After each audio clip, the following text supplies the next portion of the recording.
A very good morning to one and all. We welcome you all to the day 3 of National Webinar Series being organized by ANGRAU POSHAN Incubator on the eve of Diamond Jubilee Celebrations of Acharya Engineering Agricultural University. A very good morning to you also, ma'am, Radhika ma'am. So, yeah, before handing it to you, I would like to take the privilege of introducing you to the audience, ma'am. Ma'am is Radhika Meenakshi Shankar. She is actively involved in the industry circles and academic campuses, promoting entrepreneurship and incubation, mentoring and providing consultancy for the startups, existing MSMEs through her management services firm for MSMEs at Coimbatore and Kunur, which is Wise All Consultancy Services since 2011. Ma'am, Enterprise focuses on entrepreneurship education while training entrepreneurs, trainers, faculties, students. She has to her credit of training more than 20,000 potential and existing entrepreneurs, domestic and in the international arena. Ma'am consults for educational institutions for their entrepreneurial activities, student ventures, incubation, and IPR activities. She is a registered and accredited mentor and board advisor with many government campuses and private incubators and accelerators across India. Prior to this, ma'am has got she has been a professor with many reputed universities across India for over 2 decades as a faculty of finance and entrepreneurship. Ma'am, indeed, it's a pleasure having you again with us. Thank you so much for accepting. And this is the brief introduction about Madam, and it is over to you, ma'am. Please take the session forward. Namaste and good morning to each one of you. Thank you, first of all, for inviting me to this webinar. It's indeed a great pleasure to facilitate this talk today on business modeling for all of you. Thank you once again, team, for inviting me for this function. Let's start without much ado. I'm going to share my screen.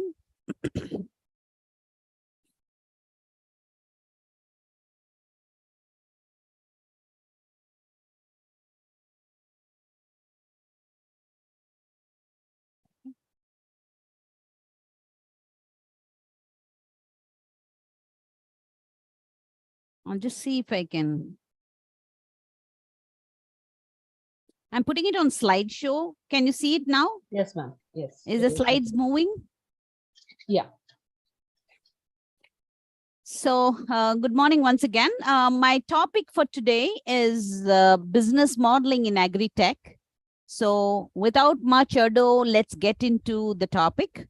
And I'll be talking a bit about what are the various business models, what do we mean by business model, and what is a tool that we can use to analyze the business model. Why should we know what's a business model? Is it enough just knowing about farming, or should we also know how to do business with farming? So that is what this tool is going to aid us. So whenever you think of an idea and you want to start a business, so agriculture is one of the primemost business in the world. It started with agriculture. It started with people growing things, started with people bartering things one for the other, and that's the exchange of products. Now, if you look at exchange of products is business, or exchange of value is business. That's what business is defined as.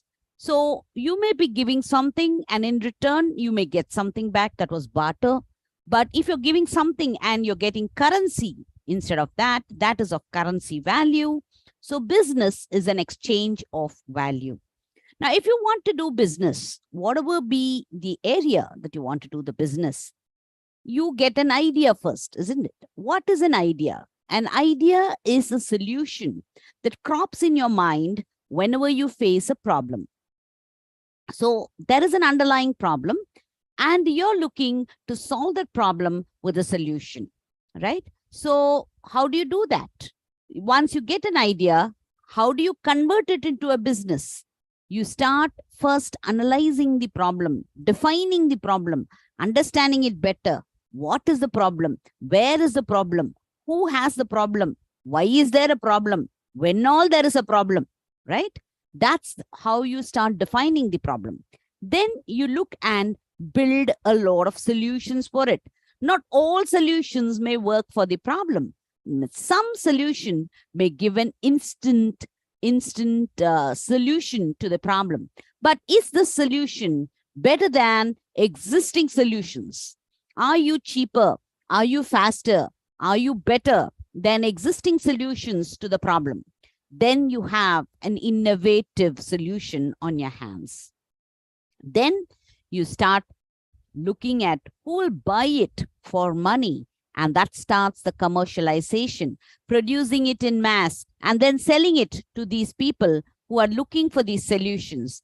And then replicating the model is called as scaling your business. So how do you evaluate whether the idea that you have is a great business idea? All ideas are great, but is your business idea a great business idea? For that, you have to ask yourself 5 questions, right? This is Ed Rubesh who said, what is the problem you're solving? Who has the problem? Defining who has the problem. Because only if you have a headache, will you take a headache pill, right? Aspro or aspirin. You take it only when we have a headache. A headache lekunte pote, manam, how do we take a medicine for it? So there should be a problem. Only those people will look for solutions. So what is your unique solution and how are you different from the existing solutions? And what all do you need in terms of man, money, machine to produce this? Basically, as Professor John Mullins has put, there are 3 broad areas that you need to search for while you're looking at, is your idea a great business idea? Right? So if your idea is great, you need to have a great market for it. Market is where buyers and sellers exist. And if you do not have buyers for your product or solution, then there is a no market, even if you go to the market to sell it. So it's very important to understand who your buyers are, who is your customer, who's willing to pay you money to buy that solution. What is their pain point, etc. How big is this market base? And is it sustainable or is it just a flash? Will it stay only for a little while or will it be a sustainable market by which you can scale your business? So the second you look at is your industry, your competition, and how good is the supply chain in your industry. Can you produce so much that if there is so much of a good demand, then can you produce that much to meet the demand? That is what you look at industry. Who is your competition? How better than you are? What is your raw material supply? Man, money, machine, material, resources, your supply chain, your competition. All these definitely matter when you look at your industry. Basically, you look at your competition big time and see what are the current solutions that are available. The third most important thing is to look within ourselves to see whether we have the knowledge, the network, the skill that is required for, and the ambition to start something of our own to run this as a business. So team, remember, it's not a single person. Always it's a team. The vision can be a single person, but how do you make sure others look at your vision and take them as a team and be a group of people who can create that success? That is very, very important. So leadership plays a very important role. Ambition within ourselves to grow the company plays a very important role. So 3 important things to look at your idea to see if it's a great business. So you get an idea, check whether the idea is very doable in terms of, is it a commercially great idea? Does it have a great market? Is the competition good? And are you better than competition? Is your competition making money? That means you're definitely going to make more money. And the third is to look within yourself in terms of your team, whether you have all the equipments, knowledge, the skill, the ambition, and the network to achieve this. So once the idea is evaluated, obviously, you now need to build a business out of it. You need a structure for it. And that's where business model comes in.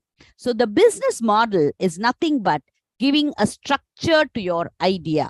Just like how if you think you want to build a house, how do you give a structure? Should I build upstairs and downstairs? Should I make it like a flat? Should I make it like a villa? Should I give this much space? How many bedrooms I should have? So this is by giving a structure. Similarly, for your idea of a business, when we give a structure, we call it as a business model.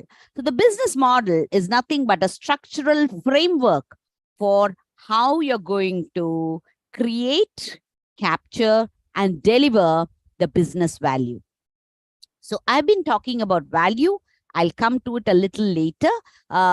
So we have now said that idea generation happens because of a lot of problems. There are a lot of pains, and there's a lot of paucity for solutions. Paucity means shortage of solutions to existing problems.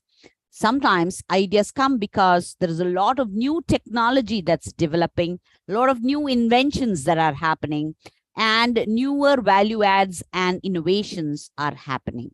Now, if you look at business model, as I already told you, is nothing but a framework, a structure, a mechanism by which the idea creates the value, the entrepreneur creates the value and delivers it to the customer. Now, what is value? That is where I'm going to start. I told you business is an exchange of value. So there is a currency value and there is a product value. When I talk about a product, I'm talking about both a product or a service. Now, when do you get value? Let me start with the story of Red Bus, right? So Red Bus, as all of you know, is an app that helps you to book your bus tickets. Earlier, we used to run around we'll go to the state bus stand and book the tickets. In case the state bus stand is full, then we don't know where are all the private buses running, during our times, during 2005, 2006. That's when Fanindra Sama and his friends wanted to come from Bangalore to Hyderabad for Diwali. And they found that they could not take a bus. Because they didn't know where the tickets for the private buses were. Where are the private buses? If at all they go to their office, where do they stop? Do they have tickets? So you are clueless. In those days, we used to just ask our friends, hey, you traveled by that Ayyappa Travels. No, do you have the tickets? Do you know their number? How's the bus? So there was no mechanism by which we can know what are the private buses that are running from one place to another. That's when Fanindra Sama thought, what if on the click of my phone, I'll be able to get a list of all the buses that run from Bangalore to Hyderabad, all the private buses. And if at all they are, where do they stop? Is there tickets available? And can I buy my ticket? That is the spark of an idea from the problem of how do I get tickets started. So he created an app that is called as the Red Bus. So today, we don't even think, we don't even know where the bus stand is, or, where the bus shop is. We know where the bus stand is because that's where the app tells us clearly to go there, and we can book the tickets. And in case today we want to book a ticket, our phone is not working, we'll say, oh, let me try your phone. Oh, the server is down, I'll try after some time. But none of us even bother to go to the bus stand to go and book tickets, right? We are that used to a comfort. So comfort or that value is when your problem is solved so well that those are the benefits that you get. That's called as value. So every product, every service that you are willing to pay currency value in return for the product or service value. Now, how this product or service is created to give that value and how that value is delivered to the customer is what is called as the business model. So the business model is a framework, a structure, a mechanism that delivers value to the customers, right? And how it does. So basically, you look at it, it talks about what is the value proposition. Now, what is a business model we saw is a structure. Now, what is a value proposition? It's supposed to create, capture, and deliver value. We saw what is value. Value is the benefit that the person who uses the product or service gets because it solves their problem cheaper, faster, and better. Now, if you look at value, there are different kinds of value. And I'm going to talk about it at length in the next 2 slides. I'm going to talk to you about value.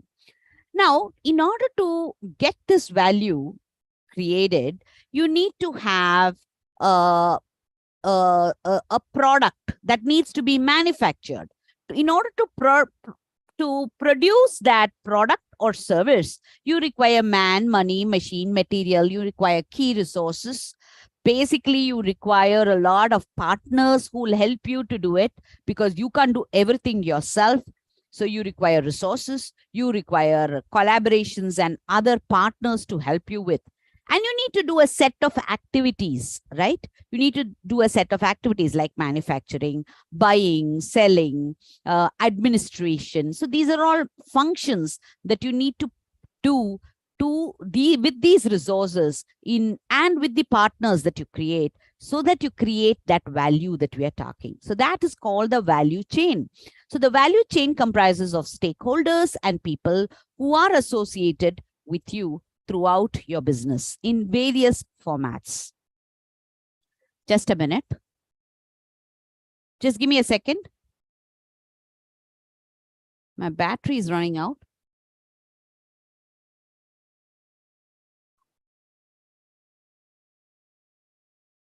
Just give me a second. I'm going out of the Okay, ma'am. Okay. PowerPoint in show. Otherwise, I'm not able to.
Requesting everyone to stay back, please, till madam gets connected.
Hello, Yes, can you ma'am. hear me?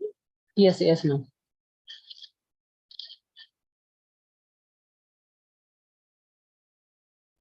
Sorry, there was a break because there's a power cut happening out here. Anyways, let me join while my computer is booting. Let me continue my talk. I'm sorry.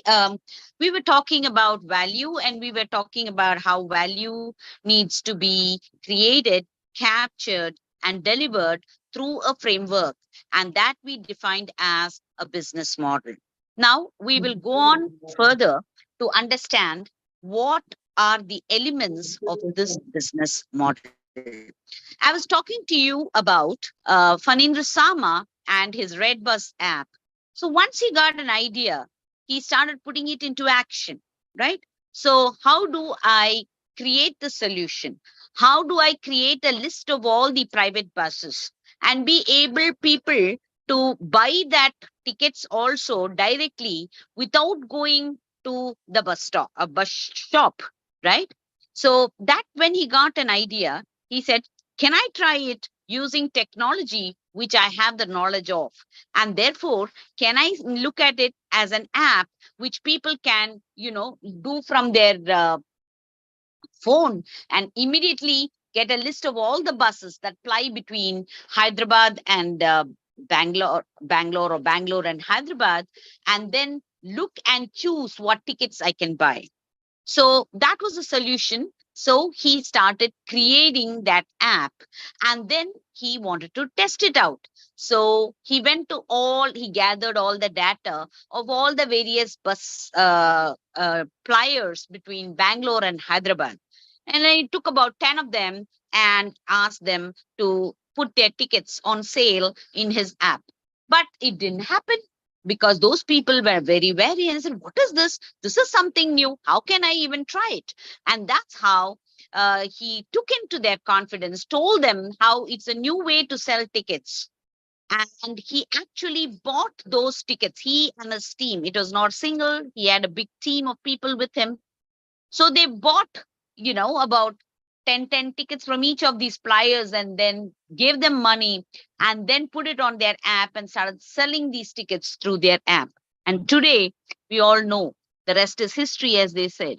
So they actually had a problem. In fact, they faced the problem themselves and saw others are having the problem and then thought of an innovative solution. How do I solve this problem?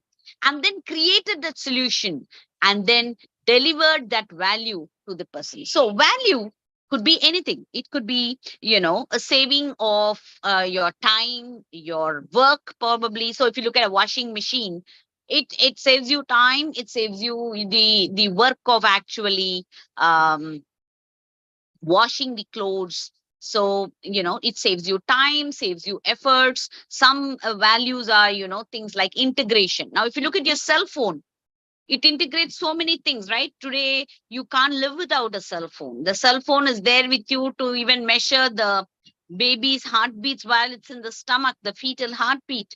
Or if you're in the old age, if you are getting a heart attack, then too it can take an ECG with an app. So the phone is there with you right from the beginning of birth to the beginning till our death, right? Today we use the phone and integrate it for so many things, to buy, to sell, to see the alarm. None of us even use an alarm clock. Many of us stopped carrying money because we have the wallets, which are a part of your phones now. So that is integration, the value, integration of so many things all under one roof, right? Or you look at your specialty malls like the wedding malls, everything under one roof. Now, there are many, many companies today that can offer you all your farming needs in under one roof, right? So all these are nothing but value that's been created so that it saves you time, efforts, etc. Now, there are again integration. We have a lot in terms of quality. Quality is also great value, right?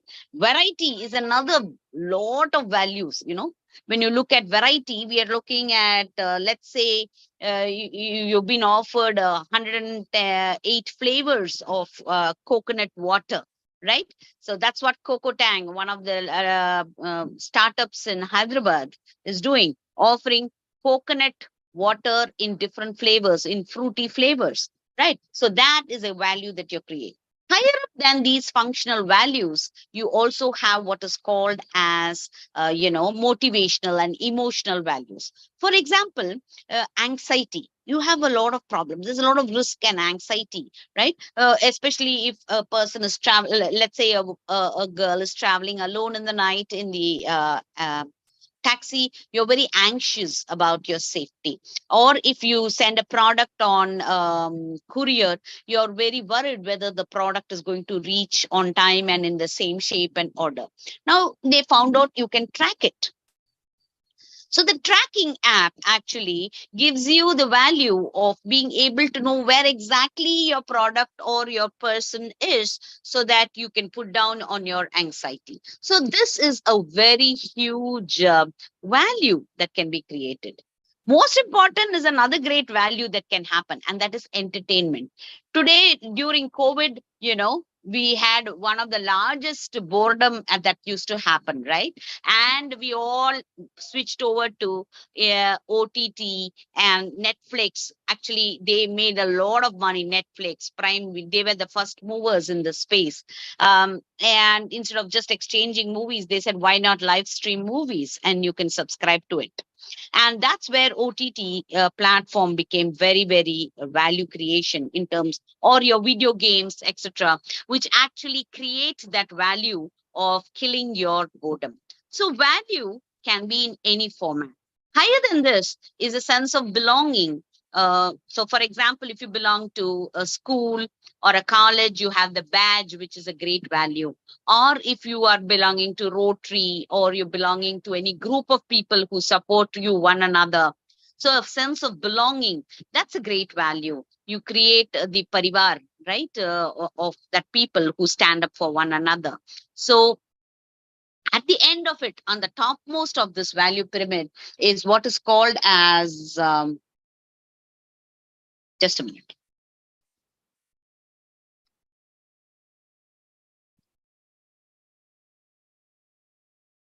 My computer just rebooted. Let me just go back. Anyways, it's still okay.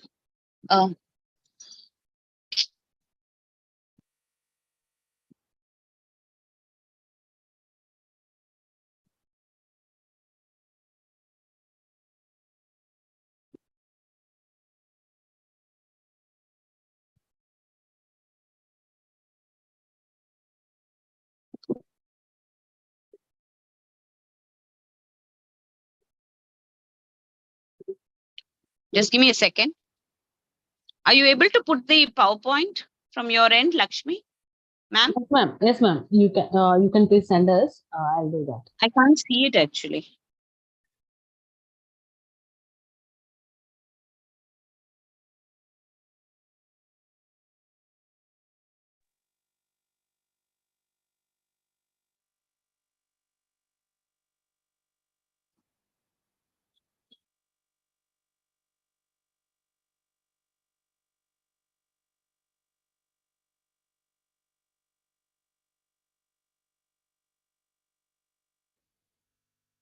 It's really bad.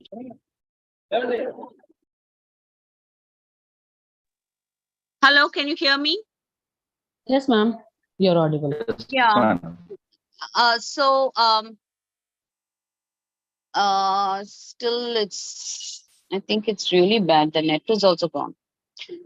Anyway, so where I was, I'm so sorry. There's so much of disturbance, and my trend of thought is just moving out. So we were talking about value, and we looked at the various kinds of value that can be created in. And one of the best ways to understand what value is to look at the value pyramid, and the value pyramid by Bing.com. Please, you can Google value pyramid by Bing.com, and you will see that there is about 30 different values that can be created. And this is just a slice of various values that can be created. So getting all things under one roof, or, looking at savings of time, efforts, even bringing down your risks is a great value. So now we saw that the biggest thing in business is value creation, And then how do you deliver value? People who don't have the problem will not see the value of the solution that is being brought. So identification of the people who have this problem and who will see the value and who will be willing to pay for the value is very, very important. And that, my dear friends, is the market that we need to see. So we go to the next thing is, who are the people who actually are looking for. Now, that is your market, people who see value, which means you need to find out where is the problem area. Is it who is faces these problem? A group, a segment. Segment is a group having the same characteristics. So you need to check what segment of the market actually is having this problem. So the customer, if you look at the market, there are very distinct players. There are customers, there are consumers. Consumers who are people who use the product, who are also called as users. And customers are people who pay the money and buy the product. Now, a customer and a consumer can be the same. For example, if I'm going to buy a sari for myself, I am the consumer, I am the customer. But if I'm going to go buy a milk powder for my grandson, then I am the customer and the baby is the consumer. So we need to identify who are the users, who are the customers, and there is another very important role, and that is called the influencer. Who are the influencers in this? Now, when you look at the influencers, for example, the doctor can be one of the biggest influencers on what I feed the baby, right? So we need to look at that. And once you have identified who, are you going to do B2B, business to business? Are you going to sell to retailers? Or are you going to sell it directly to individual families, right? So that could be B2C, business to customers directly. So B2C, B2B, which is business to business. So these are different segments of customers. Every time you change your segment, how you start and run the business. If your customers are individuals, how you start and run the business. If your customers are big hotels or other business units, that actually changes the structure of how you start and run the business. So first we looked at value. Second, we looked at who sees value, whom are we targeting to buy our products. The third most important thing that we need to look at is structure. How do we structure our in terms of getting the value that you've created to the people who actually see value in what you're doing, right? So that is called as channels. Now, when you look at channels, you have two kinds of channels: channels of distribution and channels of communication. Now, let's come to the channels of communication. How do I communicate to the target customers that I exist, that my business exists, so on and so forth?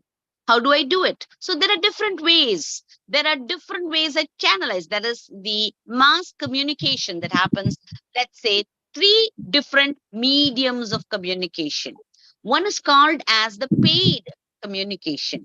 That is, you either pay money and send it through your TV, your radios, your newspapers, magazines, all this you publish it. You publish your advertisements through them and make people understand, hello, I am there and this is my product and I'm here to solve the problem.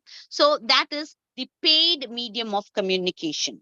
The second is the owned medium. Now, the owned medium is today what we call as virtual marketing. And here we make use of blogs, vlogs, we make use of your WhatsApp, we make use of your social media like your Instagram, WhatsApp, vlogs, YouTube, name it. So you have a lot of these channels, social media channels, which is you don't have to pay money, but it is free. You own it, your websites, you can open your own Facebook page, you can, open it in your LinkedIn, and you can open in your Insta, Telegram, in all these handles. that you can open and start talking about your business and talk about the value that you have created so that it reaches the target audience you have in mind. So this is called as the owned media.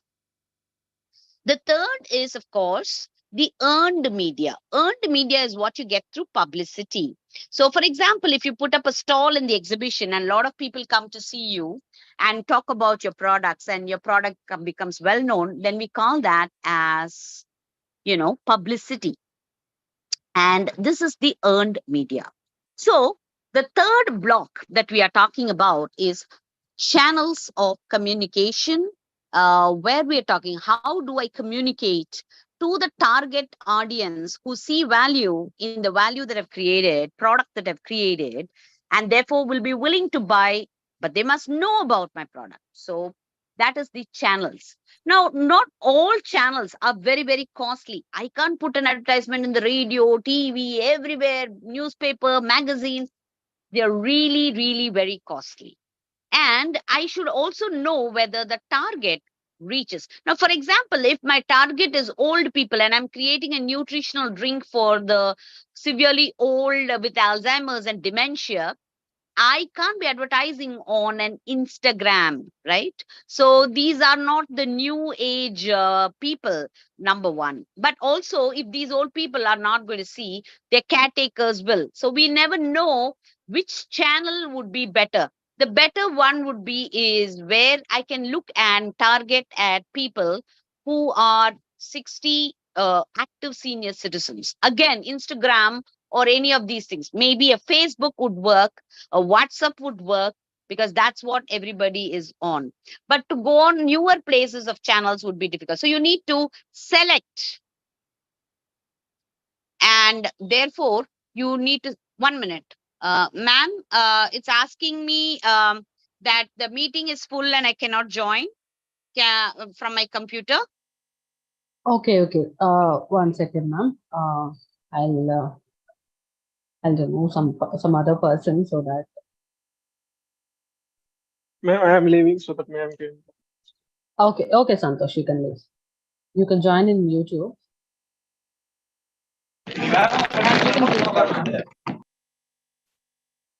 It's asking my personal link name, meeting ID. Okay. Do you want me to share that, ma'am? Just a minute. Yes.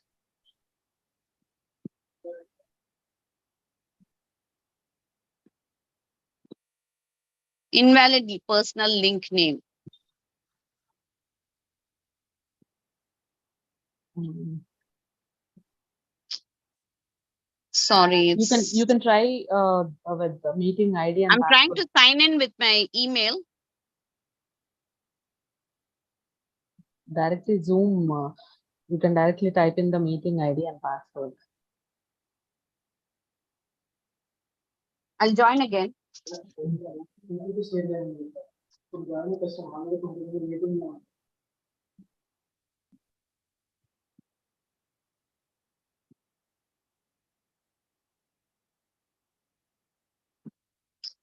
Still not. It's updating Zoom.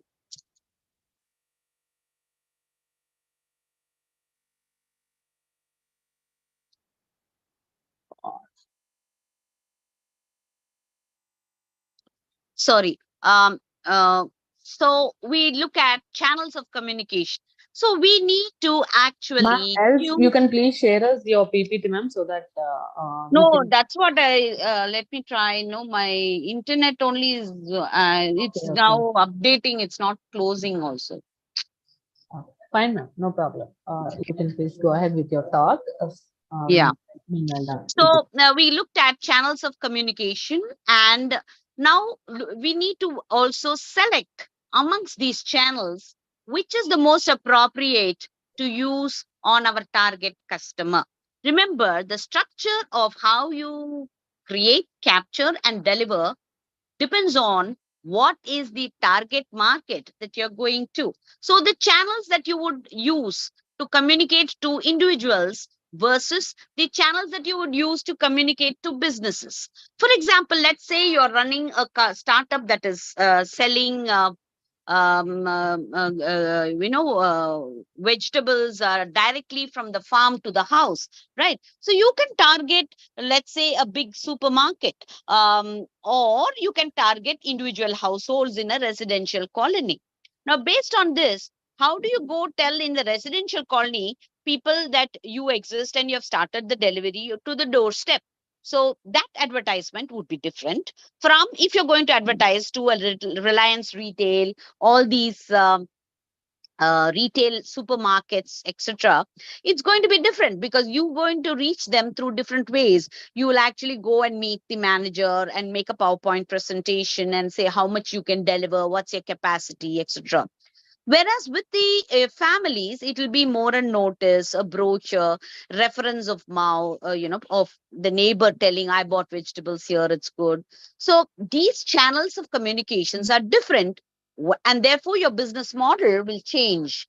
Now, if you're looking at the next channels, I said channel, the third element.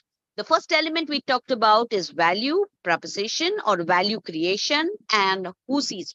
The second one we saw is who sees the value, that is your customer and market segment.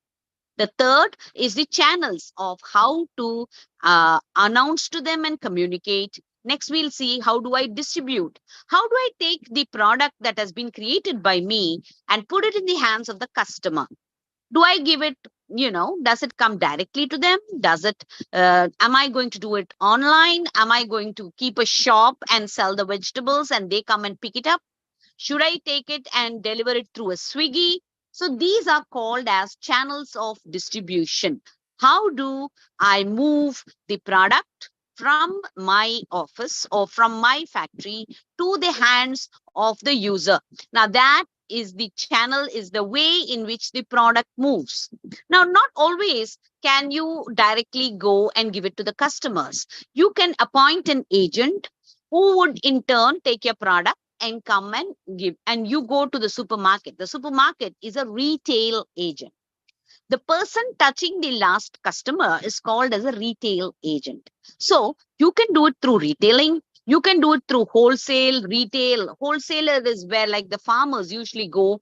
Let's say a potato farmer goes to the wholesale market and supplies it to the wholesale agent, who in turn sorts it, grades it, and then sells it to the retailer supermarket, who then where we go to the supermarket and buy the vegetables. So this is called as the channels of distribution. They also form a huge part of your structure of how you start and run your business.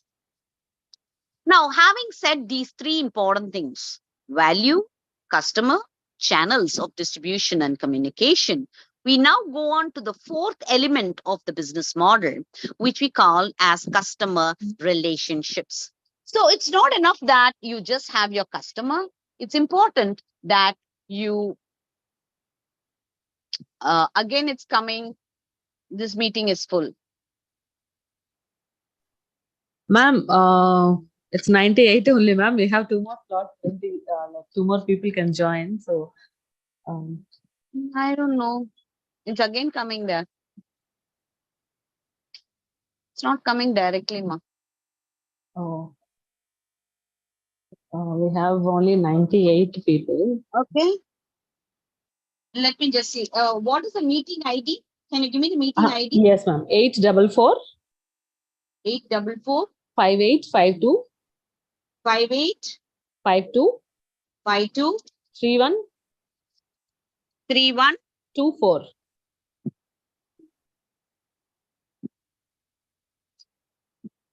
Enter the code. 21 Okay. 59 Okay. 55.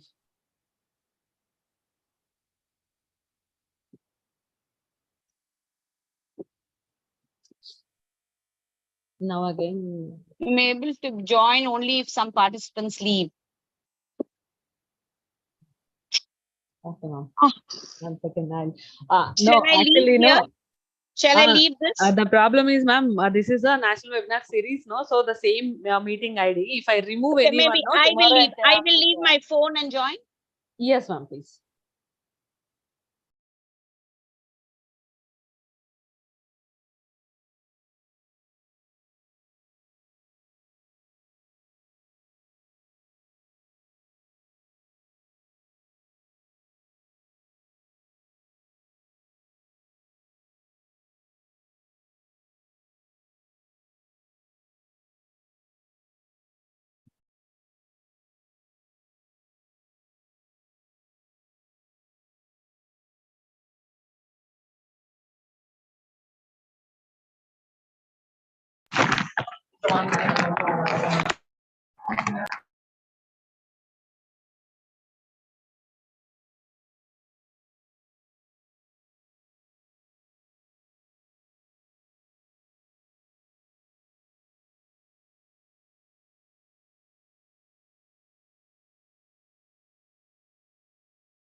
Hello, can you all hear me? Yes, ma'am. You're audible. Finally. Abba. Sorry, let me just share my screen. Yes.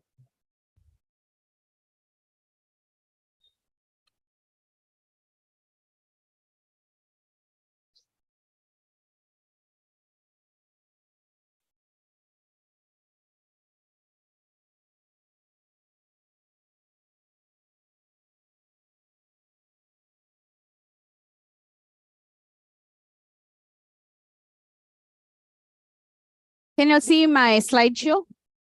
Yes, ma'am. Yeah. So this is what I'm talking to you about, which is called as the business model canvas, which is nothing but a tool to make out the structure of how you start and run a business. So we talked about the first block, which is value proposition. We talked about the second block. If you see at the extreme right is your customer segments. And we talked about the third, which is your channels of communication and channels of distribution. And now we're going to talk about the fourth one, and that is customer relationships. When we talk about customer relationship, it talks about how do you plan to retain your customers. Now, look, take for example, if you are going to have a customer for a long term, the best way to keep them is to keep them for the whole month and ask them to pay you a monthly subscription, which means they are there with you every month, or an annual subscription, which promises that they pay you for a whole year round. So one is, how do I keep my customer relationship? This, how do I service them? By giving them all possible ways in which you satisfy their problem, right? Are you there when there's some repair? Are you helping them back if there is any other problem associated with it? Do you give a warranty guarantee? Do you have a chat bot that says 24 hours I am there, customer, you can call me whenever there's a problem, and then the bot says, what is your name, identify yourself, and it asks you 10,000 questions before it starts and saying, these are the problems that you want to talk, and if you don't have it, please write to us during the office hours. So these are the things that, you know, probably can irritate you. Sometimes the query can help you at any point of time. 24 hours you can just call, the bot will answer you. And, you know, is that one of your customer services? How do you plan to service your customer? How do you plan to, say, solve the problems that come post buying of your product or services? Those decisions determine the structure. So are you going to have people who will actually solve the problems for the customer complaints? How are you going to rein in the customer complaints? How are you going to solve it? How are you going to, you know, applaud the customer who has given you a lot of good ratings, feedbacks from your customers? So all this will be a part of your customer relationships. We now come to the next block, which is revenue streams or revenue model. Now, ultimately, the business has to make money, right? How are you making money? So there are different ways a business makes money, right? So you could make money by giving advice. You can make money by giving a product. You can make money by giving them a service, right? You can make money by giving a product, a service, and everything put together, right? So how are you making the money? Are you making money once, where you just come, point of sale, where they come, give you money, and take the product, right? That is one. Another is they pay the money forward, And like, for example, the school fees we paid first, right? And then throughout the month or throughout the term, we get the services of the school, the knowledge, right? So is that how you're going to make money? Is there a subscription to it? Or are you going to be like a Facebook? How does Facebook make money? Facebook makes money by showing advertisements. So you are using the app freely. Facebook is an app that by which you can contact all your friends and have your social network. While doing so, you get advertisements. And these advertisements is what gives money to Facebook to run it as a business. Now, of course, you call it Meta, but that is their revenue model. The money comes not from the users. You and me are users. The money comes from advertisements who are their customers. The advertisers are their customers. Now, how do they add value to their customers? Facebook adds value by actually helping the advertisement to precisely reach the target customers. So you will see, all of you know that WhatsApp, that was invented by Jan Koum, actually was bought by Facebook for $19 billion. Now, why would Facebook buy a WhatsApp, right? Because it's very useful for them. And how? It tracks all the conversation. They have algorithms that track the conversations and then place the advertisement about what you're talking. Now, this was proved through an experiment.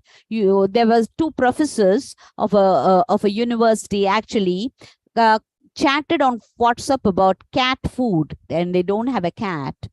And when they opened their Facebook, within 10 minutes, there was an advertisement for cat food, which clearly shows that there are algorithms that actually follow what you do. You yourself see, you just go visit Make My Trip, or, go to the plane website to book a ticket and come back, and Facebook will say, now tickets to Chennai selling at 100 rupees cheaper. Things like that, advertisements are basically, they track. So we are looking at what are the various ways in which businesses make money, right? Now, if you look at the difference between the cricket board of India, BCCI, versus an IPL, how do these two make money, right? Obviously, both make money with the tickets that are being sold for the match. But then you also see that the IPL makes money through the auctioning of players. Then they have various advertisements. They also make money by streaming this live. They have various memorabilia, T-shirts, etc., with which they have a commission on what they're doing. So these are various ways in which these people make. So the revenue model talks about how does a business make money, right? And if you look at the next most important things is the various activities that actually happen. Now, any business has got various activities. First of all, manufacturing as an activity. For that, you need to purchase. There's buying, there is selling, then there is administration of the business, then there is packaging, there is the technological process by which the machine has to be kept. There is, of course, it has to be maintained. Then you have to buy all the resources. Then you have people, you have to pay the money. Then there is a cash. You have to manage how the cash is moving in the business. You have to know where to get the money from, how to keep the money, and how to grow the money, right? So all these are various activities. So primarily, a business has manufacturing or a service, whatever you need to require for a service, creating the infrastructure, basically. The activities are basically buying, selling, administration, HR activities, financial activities. These are all various activities, right? And to do these activities, you require a lot of resources. When we talk about resources, we are talking about man, money, machine, material. So all these are a part of your key resources, the knowledge, the skill that is required, the network that is required to start and run the business. So these are all your key resources that you require. So you make a list of what all you require, how many machines you require, or how many people you require, how much money you require. All these will be a part of your resources. And then there are some activities which you can do, some activities which you can outsource. For example, transporting your products from your factory to the market, right? You could do it with your own lorries, or you can hire some guys who will have their own lorries and who will do it for a price, right? So they're called your logistic partners. So you can have key partners with many things, right? For example, cold storing of your products can be done with an outsourcer. So these are people, businesses who are called your key partners who actually add value to your product. Last but not the least is the cost. Any business has got two important costs. One is called the capital cost, and the other is called as the operating costs. How do you distinguish a cost that gives you benefits for more than 1 year is called a capital cost. So for example, when we buy machineries, they last us for more than a week. When you buy, more than a year. When you buy a computer, it lasts more than a year. Such expenses, furniture, assets, all these are a part of your capital expenses. All your other expenses, the benefit comes to you within a year. For example, expenses like rent, power, electricity, power, that the bills that you pay, water charges, salaries that you pay, commissions that you give, all these are a part and parcel of your regular expenses and therefore are called as your operating expenses. So we have two kinds of expenses and these are called as your costs. When you total up all the capital costs that you require with 1 year's operating costs, what you get is the total cost that is required for your idea to become a business. And that in the parlance of business is called as your investment. So to start a business, how much investment do you need is this total, the total of a list of all your capital expenses plus a list of 1 year of, why 1 year? Just a rule of thumb. 1 year operating expenses, you add them both, and that will tell you how much money you need to start and run the business. Now, once you start and run the business, you need to make money through your sales, which is your revenue, and start generating cash. Now, slowly, your sales revenue should cover your operating expenses, which is your 1 year's operating expenses. When you reach, you cover, you start breaking even. Now, this is how we start an idea and build a structure to it. Just like keeping your eyes, noses, like in a building, we keep the foundation, first floor, second floor, rooms, walls, like that. For your business, this is the structure. There are 9 elements to starting and running your business. And that is value proposition, customer segments, customer channels of communication and channels of distribution. How do you maintain your customer relationships? How much money, revenue, and how are you making money out of it? How are you getting the money into your system? What are the activities you need to do to create this value? And what are the resources in terms of man, money, machine you require? What are the activities that you can outsource to other people? What are the activities you need to do yourself? And what are the expenses involved to do all these things?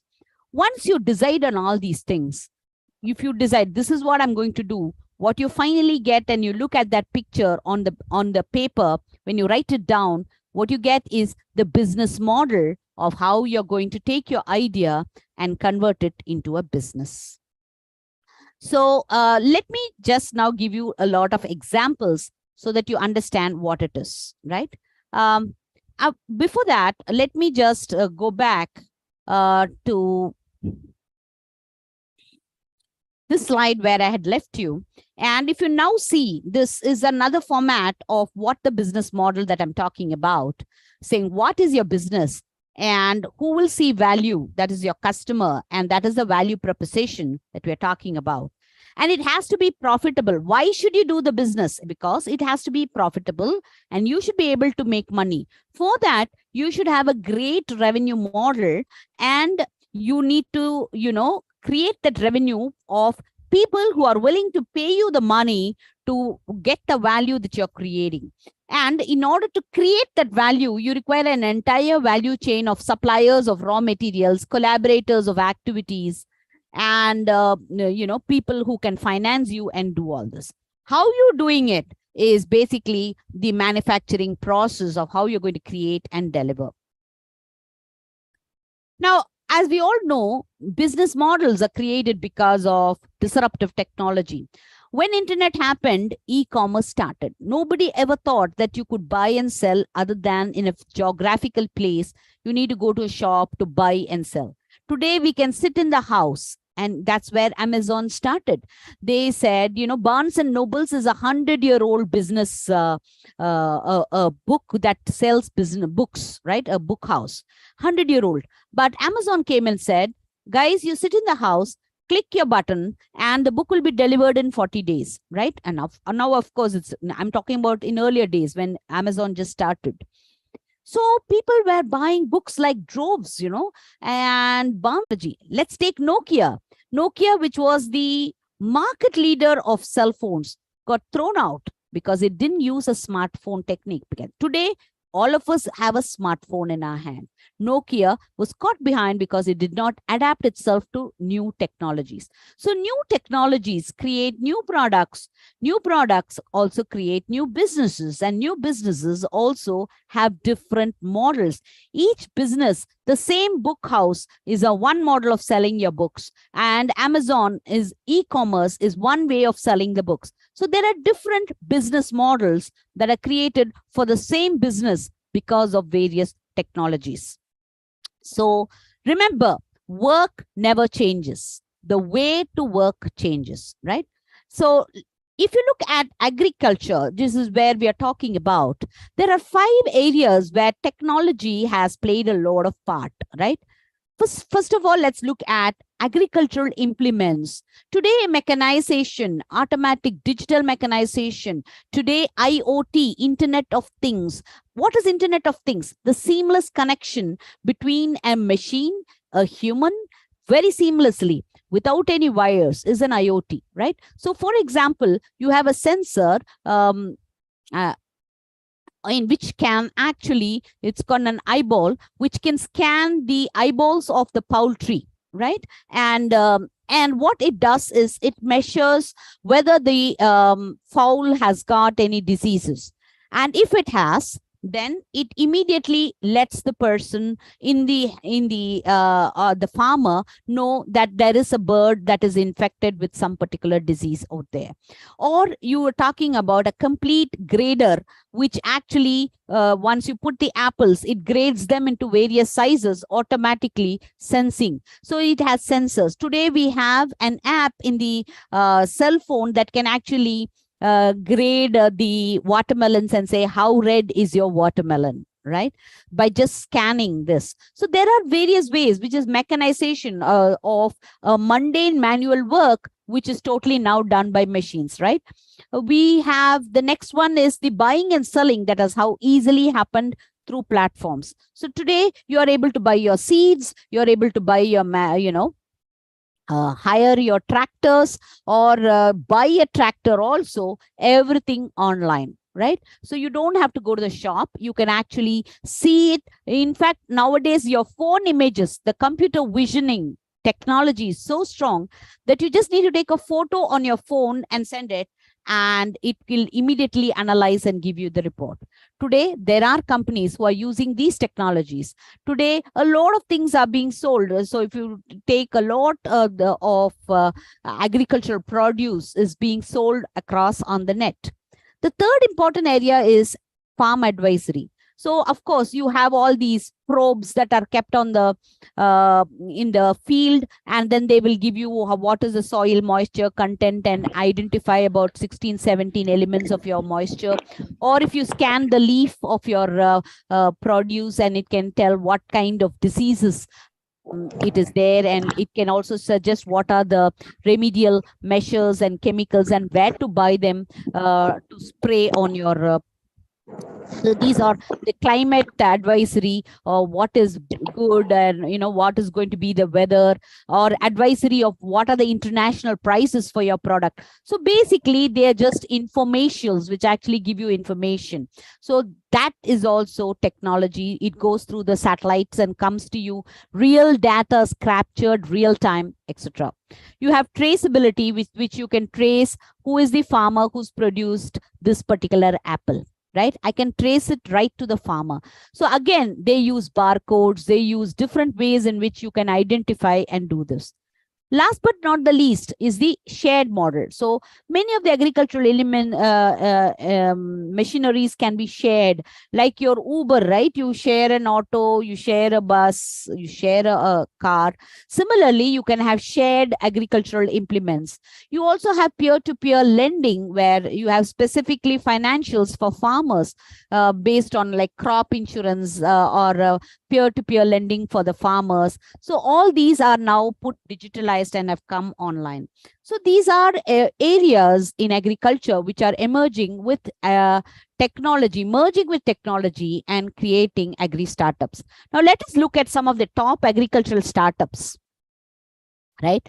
For example, if you look at a company called, this is 2022 from, I've written the Startup Talkie, that is the website from where I got this. This is just to show you the various kinds of agri-tech models that are coming up.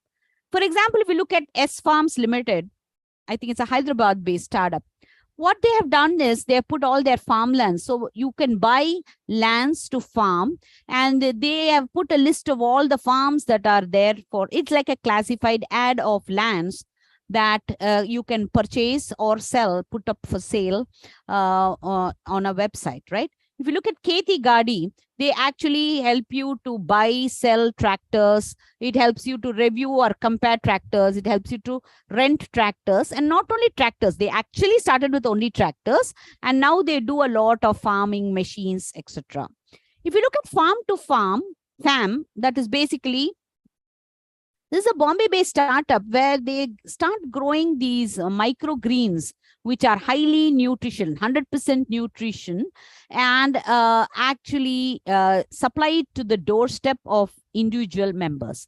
So individual families. So that's why the name itself tells you Farm to Fam, family, right? Next, you have Croc Farm, which is another very old, 2016 based startup, which actually has more than 10,000 plus farmers on its platform who directly are aggregated, and retail giants like the Reliance Retail, Big Basket, etc. are the other side of your platform. So you have platform of farmers who grow all these things. You have a platform, the same platform on the other side, you have retail giants like Big Baskets and Reliance Retail, and these two meet on, and the farm produce are bought and sold in bulk quantities. Now, Croc Farm makes money by commission that it charges. The Bombay Hemp is another great agri startup which has tried to mechanize the industrial hemp and have started the cultivation, mechanized cultivation of industrial hemp to the final usage of hemp, right? ANGRAU is again a very famous company, a startup that deals with drones. Today, we use this drones, unmanned vehicles, which actually spray pesticides. They can spray, they can take pictures across and tell you exactly what's happening. They can send it via satellite for analysis, and they can talk to you and tell you about the weather. It can talk to you about your content, etc., etc. So drones today, unmanned aerial vehicles today are going to be the next, in fact already are in many places. They have started using it in agricultural purposes. iBono is a very interesting, again, a little bit of an older company, which uses farm management as a service. It's a SaaS company. Basically, it helps a farmer take good decisions, right? When do I sow? When do I sell? How much do I store? Where do I store my crop, etc.? So all these strategic decisions, it helps you by actually looking and studying various previous year records, data sets, using artificial intelligence and being able to predict what is the right time to sell, what is the right time to store, etc. The Agri CX Labs is basically a very big startup that actually connects cold storage with bulk suppliers so that you know exactly what. Again, they use computer, basically phone images to actually show the produce that is being stored in these places. If you look at Fussel, again, it's another old startup, but a very well-known agri-tech startup. They record a variety of growing conditions on the farm and use artificial intelligence, data sciences to make farm predictions.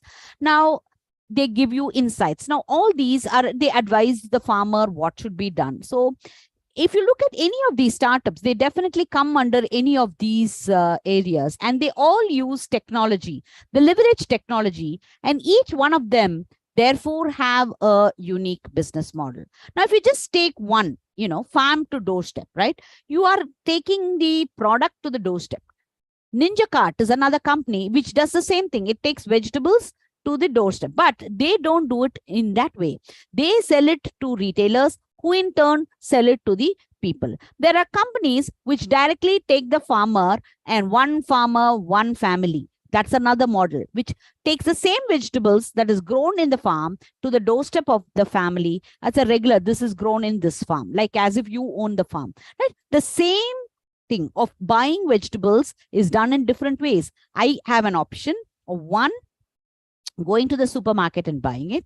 Two, to order it directly through this company startup that is bringing the from the farm to the table, right? So this is called the same business, but in different models, how it's done. I'm going to talk to you with an example. Now, recapture that a business model is a design that shows how the business plans to serve its offering to its customers, and creates the utilities and generates the revenues and profits for itself in the process. The business model canvas is a tool for startups to design various business models of their idea and then choose a good one.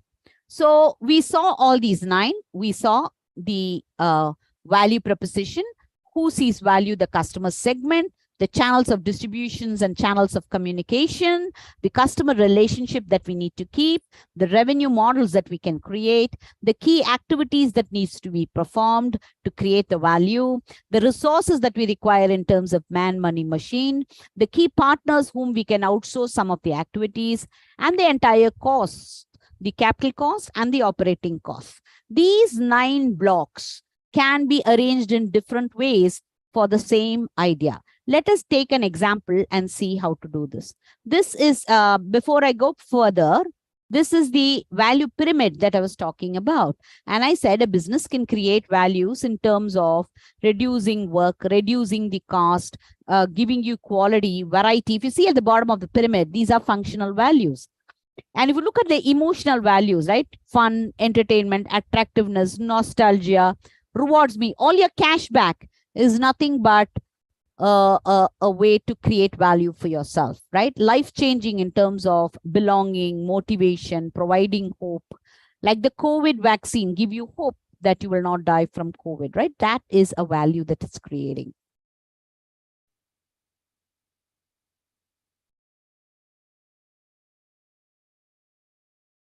So we saw this customers. Who are your customers? Where are they? How do they use? When do they use? What do they need? What is the size? Sustainability. This all I've explained. Channels of communication and channels of distribution. Relationships with your customers through chatbots and business ambassadors. Revenue streams. How do you get revenue payment? What are your credit policies? Are you going to sell on credit? What are your key activities in terms of sales, purchase, quality, production, billing, selling, etc.? What are your key resources in terms of man, money, machine, material, metrics? What are your key partners? Whom are you going to outsource to? Packaging, transportation, supply chain, fabrication. What are you going to outsource? What are you going to do? What are your capital costs? What are your operating costs? What's your total investments? So how do you design your business model? We do a lot of research. We do structural thinking through the 9 blocks, create various models, right? So you create 1 or 2 models and then choose which is the model which you're going to implement. And then you adapt continuously. Now let's take an idea. Now, I have an idea of creating a kitchen hatchery. Okay, now that's my idea. I'm now going to show you two business models of the same idea that I'm going to do. Now, what is the problem? The unavailability of fresh chicken meat on a regular basis to maintain the standards of tastes. So I am looking at unavailability of chicken meat, right? Organically grown chickens and door delivery is absent. So this is what I noticed is a problem. Whenever I want, the chicken is not fresh and I'm not getting, proper high organically grown chicken. There is no promise. And then there is no doorstep delivery. I need to go to the shop to buy the chicken, or I have to buy these frozen chicken meat. So what is the solution? So I thought of a good business idea. I said, let me organically grow, hygienically cut them and deliver it to the doorstep. This is the solution I am thinking. Now I'm trying to draw a business model to it.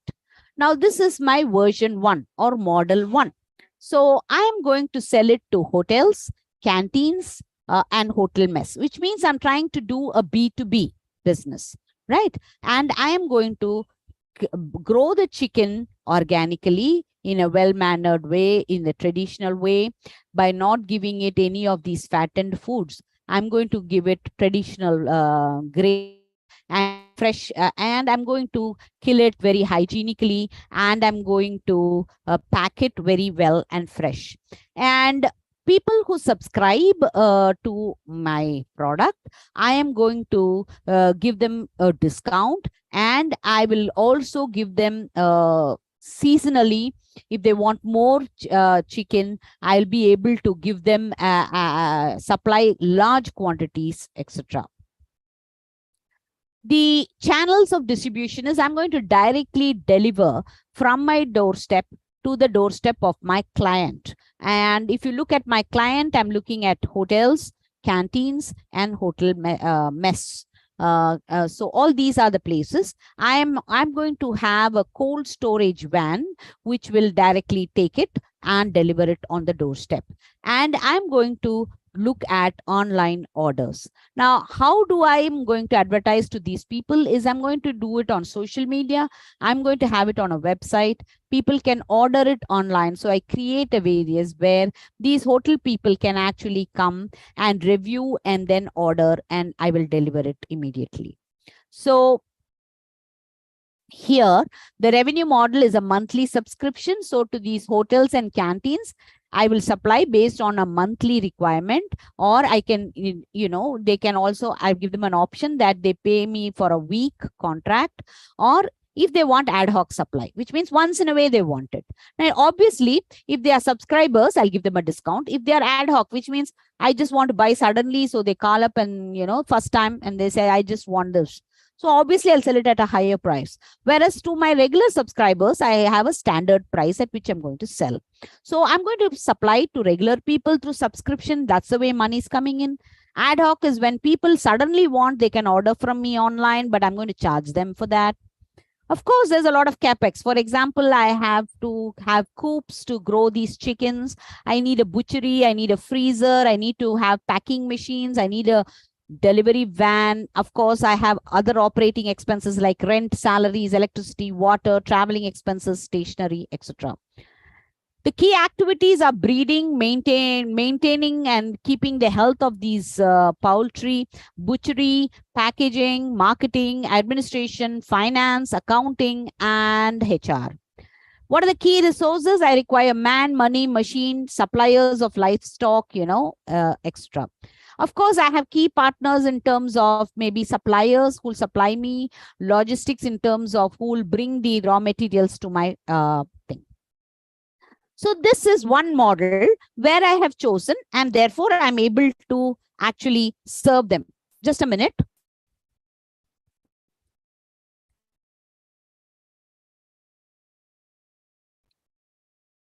I'm able to supply. Now let's look at another model.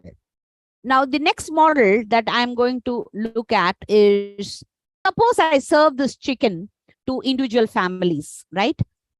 Now, basically I can create, let's say, a chicken hub.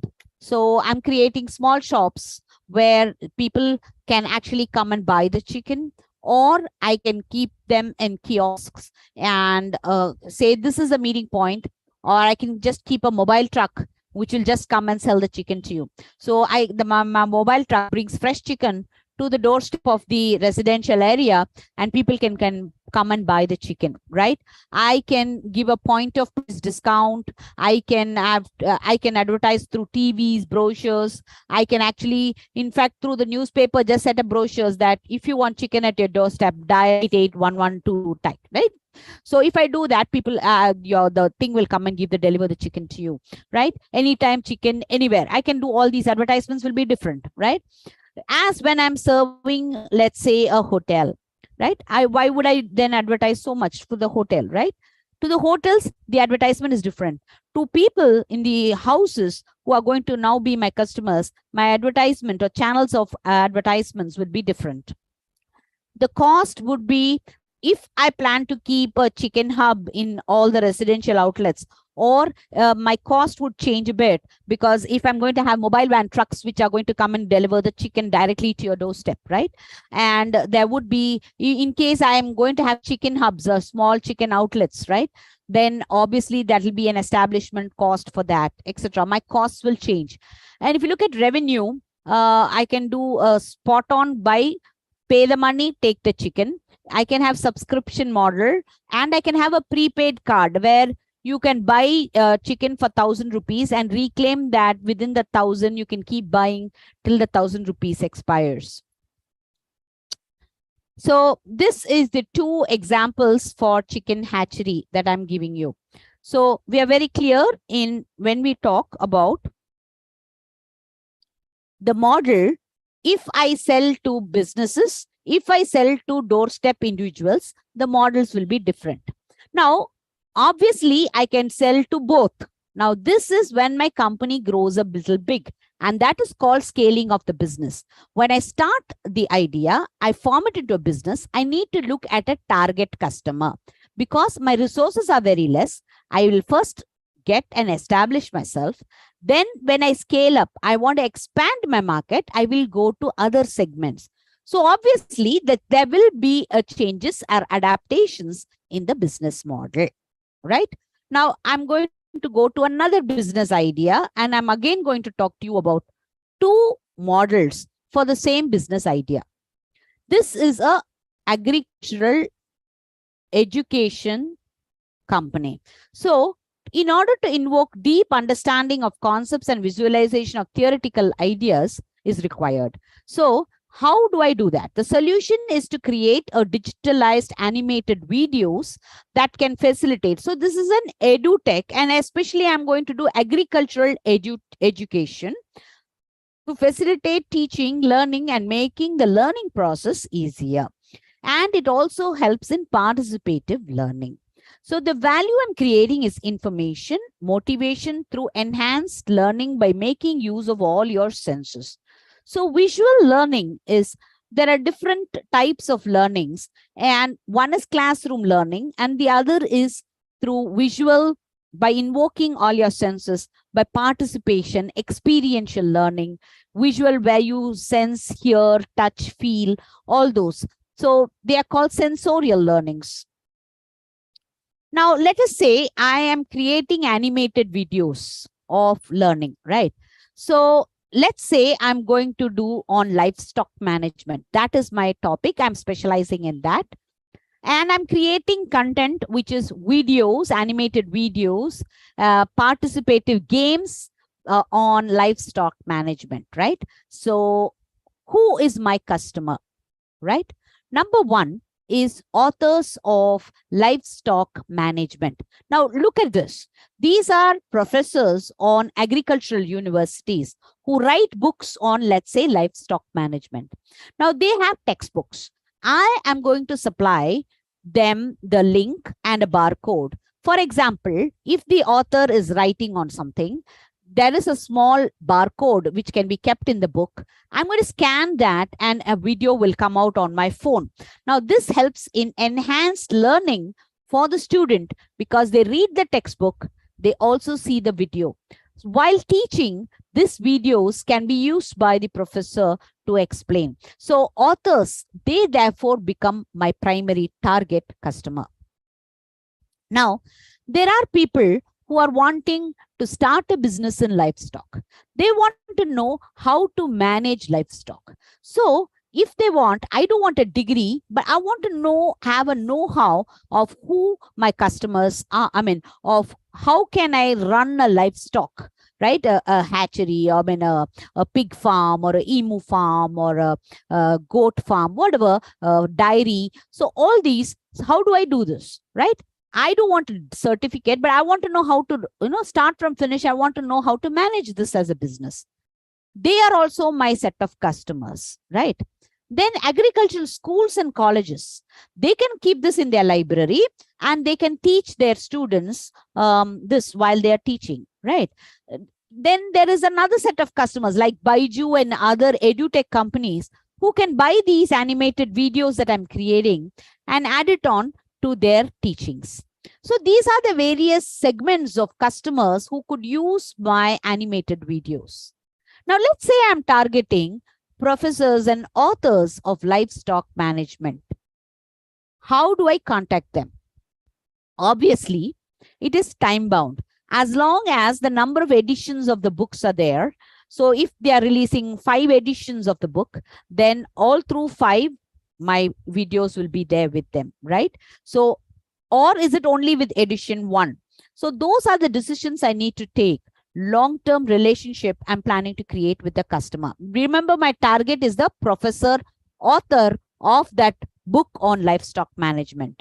Now, how will I communicate? So basically colleges, conferences, academic meetings, Facebook, WhatsApp, Twitter, website, these are the places I can contact authors and meet them and tell them that this is what I have.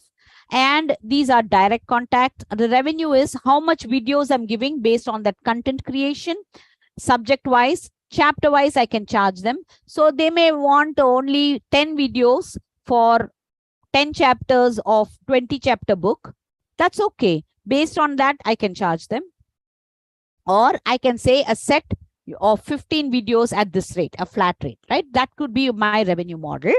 And of course, I need to have a storyline, character, length, audio, drawing, metrics, sound, audio, visuals, all these designing of this. Then I need a studio to work all these things. And then I need to have these ready-made audios and videos, which animated ones, which I need to sell.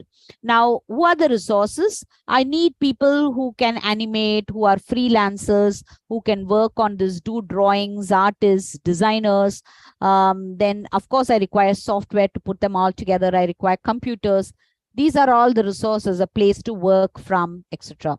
Partners, I can either appoint animators or I can partner with animation studios to do this. Of course, there is my CapEx, which is my computer, furniture, software. There is my OpEx, which is my rent, salary, water, internet, etc. 1 second. Now, what if I'm going to sell it to livestock entrepreneurs? People who don't want a thing, but who just want to know, how do I manage goats, right? How do I use this software? So I have a video, how to manage your goats, or how was feeding your goats, right? That could be an animated video that I'm doing. So basically, if my target customers are entrepreneurs, then my channels of communication will change. I can't go to schools and talk to them. I need to go meet these livestock entrepreneurs. So basically, I need to go to startup areas, go to startup conferences, go to agricultural incubators where all these startups are and talk to them, right? And distribution has to be on one-to-one.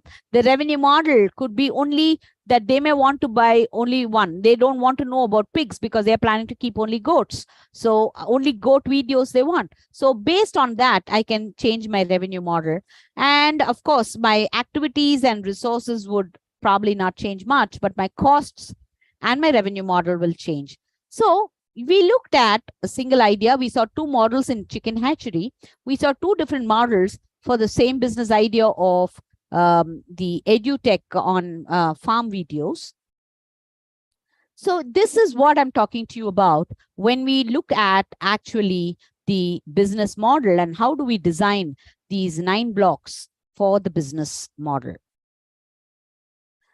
And let me come to you with some more examples of what are the various models, you know. For example, we look at the iPod. Today, none of you use an iPod, but iPod was one of its kind when it came, right? But you can't use an iPod without an iTunes, right? Similarly, you can't use a razor without a blade. So some models are always come in a packet of 2, right? The printer and the cartridge, like that. The subscription model is basically the model where you subscribe and get the money beforehand and provide the services later on. Some, basically, you're looking at, if you look at Amway, in those days, Amway was very famous. It's called a pyramid way, where you sell to one, that person sells to the other, then you get a commission on all the sales that happens in that line. So Amway is a pyramid type of marketing. There's again multi-level marketing where you can have retail, you can sell it, you know, sell your products. Let's say my chicken meat, I can sell it through Chicken Hub, I can sell it through mobile trucks, I can sell it online, I can sell it through a Swiggy, I'll sell it online and deliver it through a Swiggy. You can have an auction where the highest bidder you can sell it to. So these are all various kinds of, you know, models. Now you would take the aeroplanes, right? You have the Kingfisher that came with all, you know, the Air India in those days that had all, came with food, etc. Now you have an Indigo where you have to buy your own food. The ticket is sold separately, the food is sold separately, the luggage costs are separate. So these are called as low-cost airline, which is a different business model of the same business of buying and selling air tickets and flying a plane. So this is what is a business model all about. And I'm now ready for questions.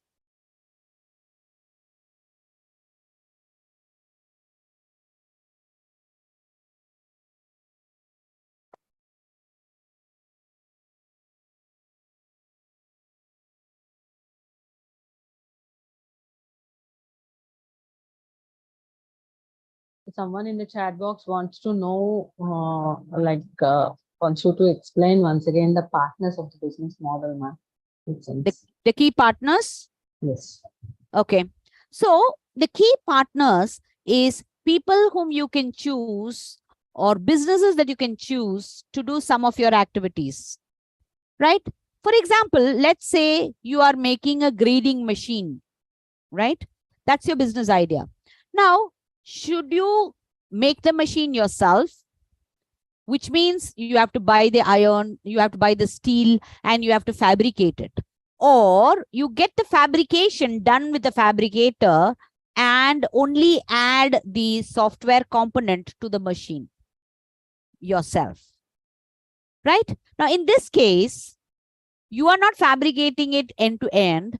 You are getting it outsourced from another guy whose main line of work, whose core competency is steel fabrication. So the shape of the machine is being fabricated and brought to your factory. And in your factory, you add the electronic sensors, etc., for the grader. Now, there you call that guy as your partner. Please note, the partner is different from your business partner. You and me can start a business of fabrication of a grading machine. We are business partners. Here, they are called collaborating partners, which means they are a partner to perform activities.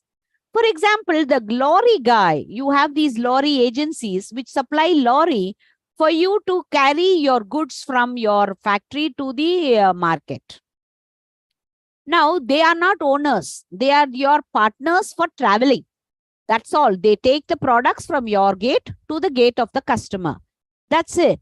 So such type are called as your key collaborating partners.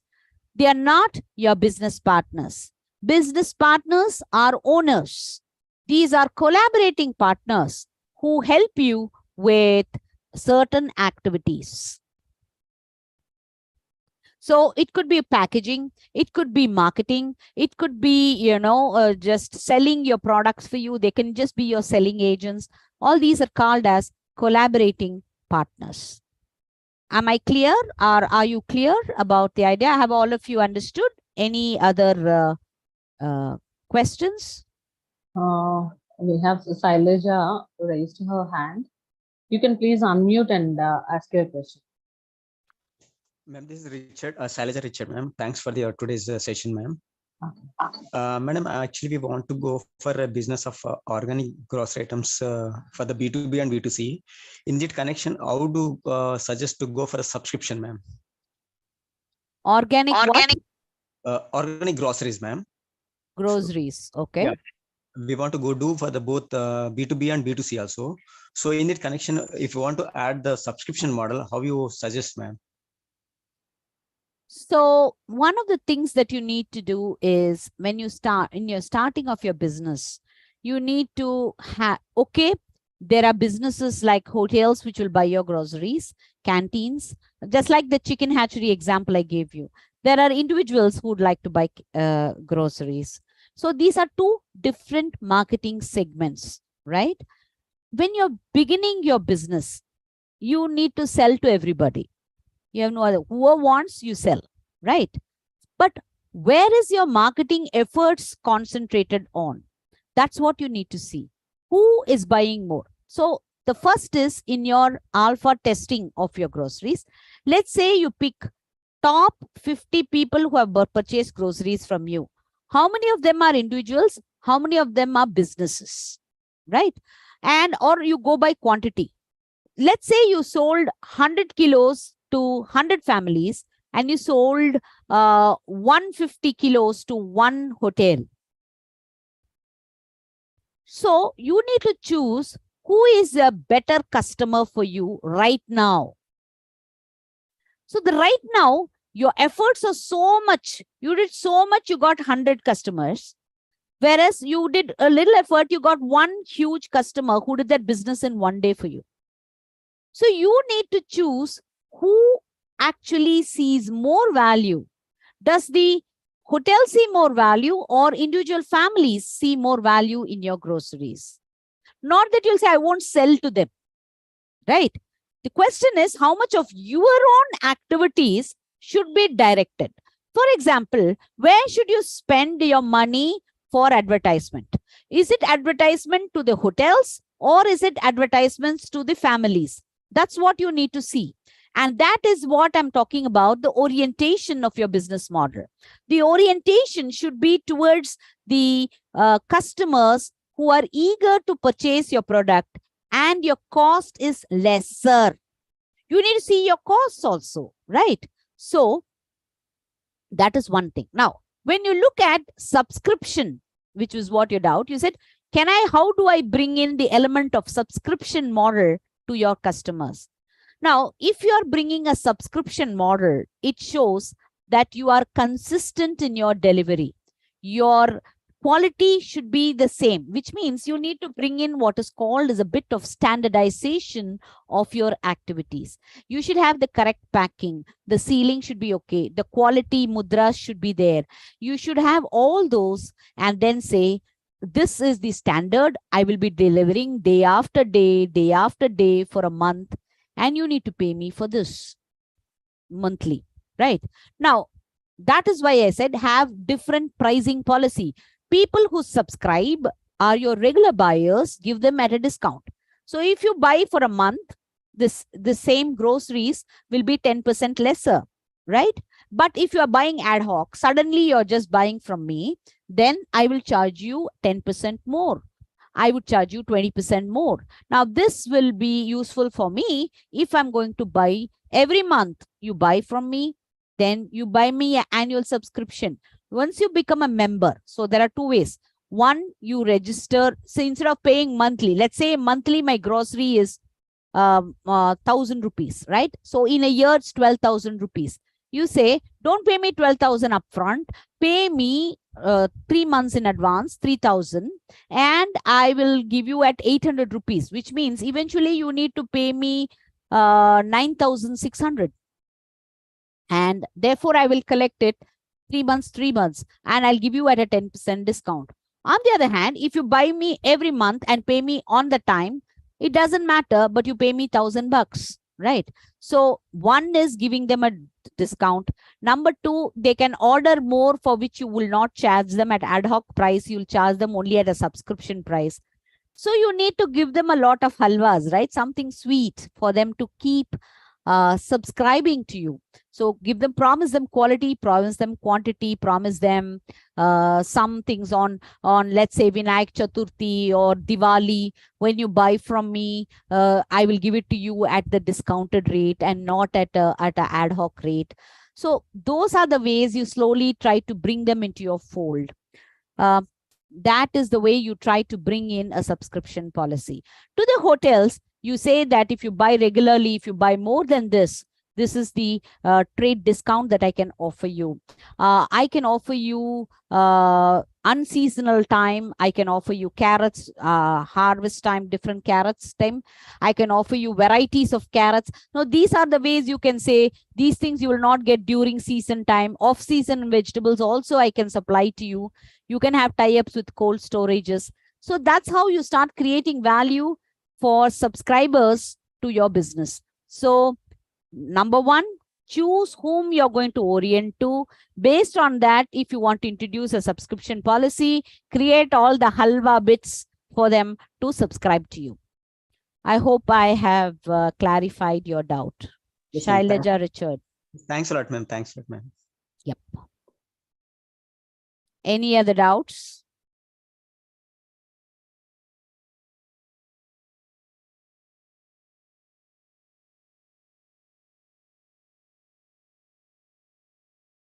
No? Any other questions? Any other doubts or queries?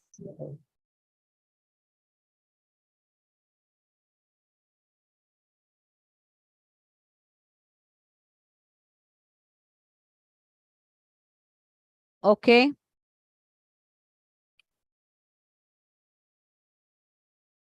So I think everything is pretty much clear, ma'am. Okay. Well explained.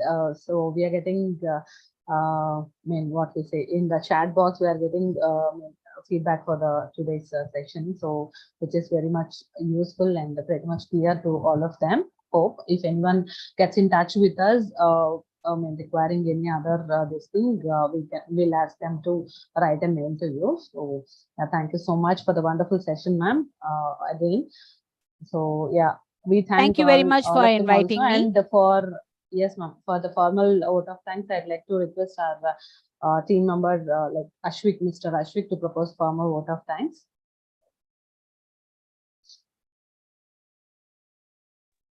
Yeah, thank you very much, ma'am.